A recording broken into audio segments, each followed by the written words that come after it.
โอเคอายุเลยดีพบกับมิสเตอร์มาร์คนี่นะครับกัปตันมาร์คนะครับผมว้าวโอ้อะไรเนี่ยก้อนใหญ่จังเลยไปดูกันเลยทุกคนกัปตันมาร์คนี่คือกัปตันมาร์คทุกคนโอ้โหอันใหญ่มากเลยต้องเสียงดังแน่เลยตัวเนี้ย10 บ้าน20 บ้านจุดแล้ว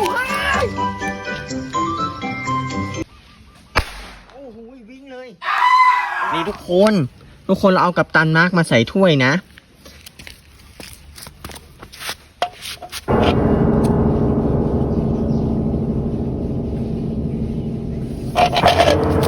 เฮ้ย